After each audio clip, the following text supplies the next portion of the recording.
Welcome to Best Movies Recap.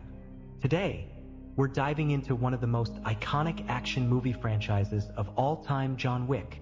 In this video, we'll be breaking down all 4 thrilling chapters of this epic saga.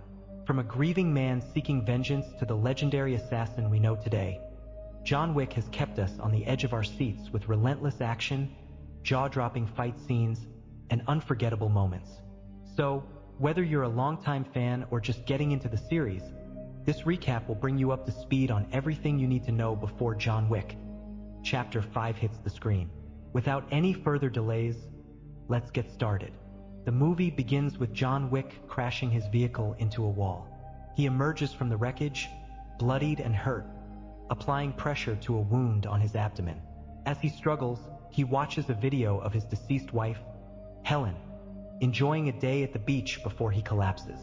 A few days prior, on a gloomy morning, John awakens and reminisces about his moments with Helen, recalling a dinner they shared and the poignant moment when she fell into his embrace. The scene shifts to the hospital, where John tenderly kisses Helen's forehead as the doctor departs. Heartbroken, he clutches his wife's necklace, revealing that Helen suffered from a terminal illness that ultimately claimed her life. Following this, John drives to her funeral.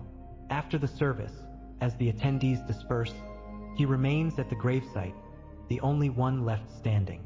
A man observes him from afar, and later, an old friend named Marcus approaches to offer his condolences and check on him, engaging in a brief conversation before parting ways. After the funeral, John returns home to tidy up. He hears the doorbell and finds a delivery woman with a package. Inside, he discovers a small beagle along with a note from Helen, in which she expresses her acceptance of her fate and encourages John to seek happiness and love again, starting with this puppy. Overwhelmed with emotion, John reads the letter and begins to cry. He takes the puppy from the box, noticing a collar adorned with flowers, suggesting that Helen named the dog Daisy. The next day, John is awakened by the puppy climbing onto his bed, and she follows him throughout the house. He prepares cornflakes for both of them and decides to buy proper food for the puppy, taking her for a ride in his classic 1969 Ford Mustang Mach 1. During a fuel stop, John encounters Yosef Tarasov along with 2 of his associates. Yosef expresses admiration for John's car and asks about its price, to which John firmly replies that it is not for sale. Yosef, insulted, retorts in Russian that everything has a price. John counters that this particular car does not, which infuriates Yosef until one of his friends intervenes, allowing John to drive away without further incident. Later that day, John visits an abandoned construction site, where he drives his car recklessly, drifting to vent his frustrations. He circles the area, narrowly avoiding several trucks, before finally coming to a stop. That night, after jumping into bed, John is awakened when Daisy needs to go outside. As he takes her downstairs, he is confronted by 2 shadowy figures, and a third assailant strikes him on the head with a bat. While John lies incapacitated, the men attack Daisy, and one of them kills her. They demand John's car keys, and upon finding them, the assailant who struck John removes his mask, revealing himself as Yosef. He curses at John and knocks him unconscious. When John regains consciousness, he finds his beloved pet lifeless beside him.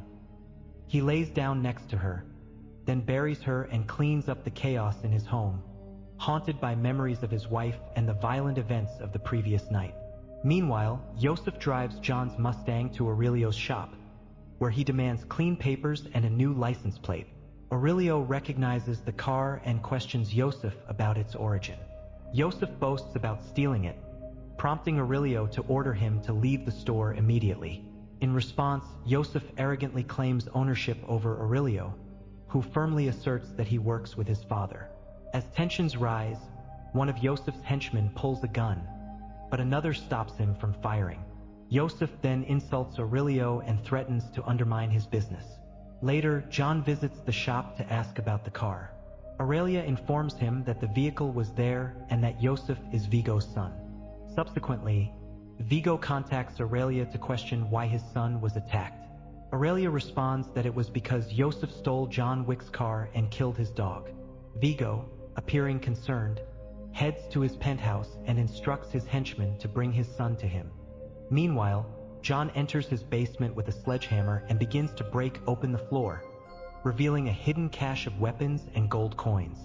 To address the situation, Vigo goes to see Yosef at his home. He starts by complimenting his son's fashionable jacket, but quickly follows up with a punch to the stomach, emphasizing that he has made a serious mistake. Despite his henchmen's urging to leave, Vigo insists on staying. He informs Yosef about John Wick, once known as Baba Yaga or the Boogeyman, who had ties to him before retiring to marry Helen. Vigo recounts a time when he witnessed John eliminate 3 men in a bar using just a pencil. He explains that when John chose to retire, he was given an impossible assignment involving multiple high-profile assassinations in a short time frame, which he surprisingly accomplished, helping to solidify the Tarasov Empire. Yosef insists he can manage the situation and complete the task, but Vigo warns him that John will come for him, and there is no escaping his fate. Vigo tries to reach out to John to make amends, but John hangs up, signaling that they are in serious trouble. That night, John prepares for battle, aware that Vigo has sent a team of assassins to his home. However, they soon realize their error in confronting the Boogeyman directly. John efficiently takes down each assassin without hesitation, engaging in intense combat with several before delivering a fatal blow to one. Turns out Vigo dispatched 12 assassins, but that poses no challenge for John. As he methodically eliminates each target after the fight concludes, a police officer arrives at the front door and knocks.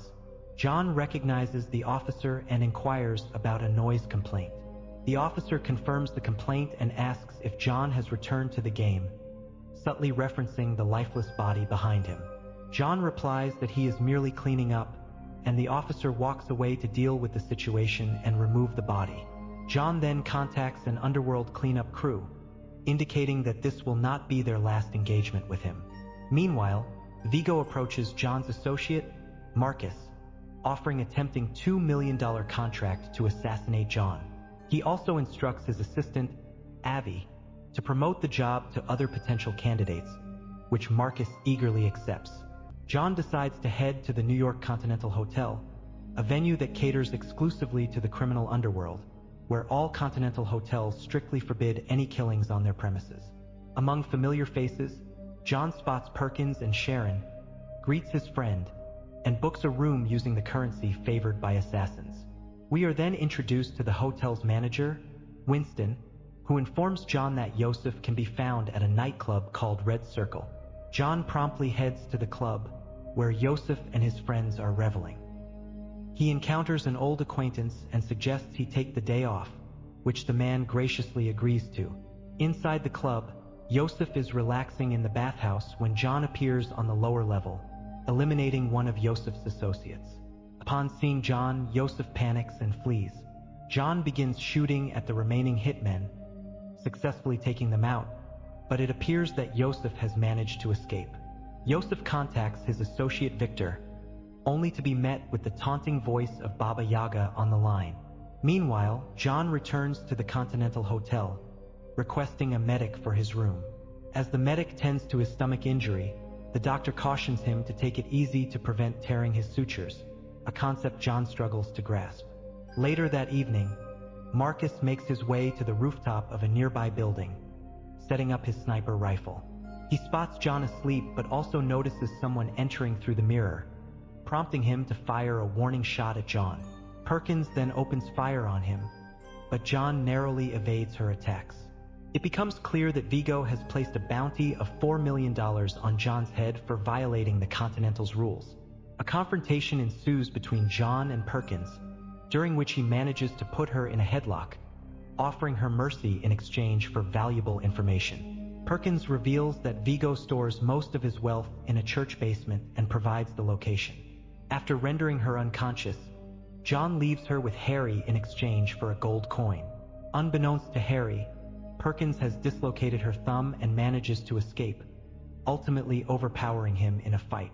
She places a pillow over his head and shoots through it. John then makes his way to Vigo's hidden stash within the chapel, where he pulls out a gun, shoots the priest, and eliminates anyone who stands in his way. He forces the priest to guide him to the vault or face death. Once inside the vault room, John dismisses the women present and sets the entire structure ablaze, resulting in Vigo's financial ruin. He then positions himself on a rooftop adjacent to the chapel, where he observes Vigo and his main crew entering the building, leading to an intense firefight as John confronts Vigo's men. John successfully eliminates several attackers until one of them leaps into an SUV. As he reloads and takes down another foe, he is struck and falls to the ground, allowing Vigo to seize the moment and capture him. Upon regaining consciousness, Vigo interrogates John about his quest for vengeance over a car and a dog. John explains that Yosef took the life of his dog, a cherished gift from his deceased wife, and warns Vigo to either surrender Yosef or face death himself. Vigo, however, leaves John to his thugs, who begin to assault him. Fortunately, Marcus intervenes by shooting one of the hitmen, providing John with a chance to eliminate the others. John then rushes into the street, spots Vigo's escape vehicle, and takes out the driver. He aims his weapon at Vigo, who reluctantly discloses that Yosef is hiding in a safe house in Brooklyn. John decides to let him go. Inside the safe house, we find Yosef playing video games with a mercenary, surrounded by multiple teams and snipers. As they check in, John also makes his presence known, taking the sniper rifle from an unconscious man and begins firing with lethal accuracy. Yosef attempts to flee, but his getaway vehicles explode in flames. John finally catches up to him, shooting him in the stomach and then in the head without hesitation. After achieving his revenge, John expresses gratitude to Marcus for his assistance. Unbeknownst to them, Perkins has discovered their communication and reports back to Vigo, who instructs his henchmen to trap Marcus in his home. The scene shifts to Vigo calling John, explaining that Marcus has been subdued for failing his mission. As they prepare to finish Marcus, he makes a last stand, taking out several men before being fatally shot by Perkins. He then proceeds to a helicopter that will take him out of the city. The plan involves John arriving at Marcus's residence, where Perkins is set to ambush him. However, she is called to a meeting with Winston, the owner of the Continental Hotel. During their meeting, Winston informs her that she has breached the Continental's regulations, resulting in the termination of her membership and her life. After discovering Marcus's lifeless body, John embarks on a mission to eliminate Vigo and everything he represents. He strikes his car and spots Vigo and his associates heading towards their helicopter, attempting to ram his vehicle into them. Vigo instructs Abby to take out John, but John's car collides with an SUV, causing it to swerve off the road. As they engage in a chaotic game of bumper cars, John executes a remarkable maneuver that sends Vigo's car crashing into a pole. The Russians then exit the SUV and open fire on John, but he instinctively uses his car as both a shield and a battering ram, dispatching all of his attackers. Abby exits his vehicle to intervene but meets the same fate. Vigo then charges his SUV into John's car, but John narrowly escapes before the vehicle goes over the edge. With both cars out of commission, the two face off in a classic Western-style standoff, discarding their firearms. The fight escalates into a brutal hand-to-hand combat sequence. The match remains evenly matched until Vigo brandishes a knife, but John cleverly turns the situation to his advantage, allowing the blade to strike him, which he then uses to leverage and break Vigo's arm. He subsequently drives the knife into Vigo's traps. They pause for a moment, with Vigo in disbelief that John would go to such lengths for a dog. John then walks away, leaving him to succumb to his injuries. The scene transitions back to the beginning, where John, still bleeding but resolute, stops at a dog shelter to tend to his wounds. He ultimately adopts a pit bull before returning home.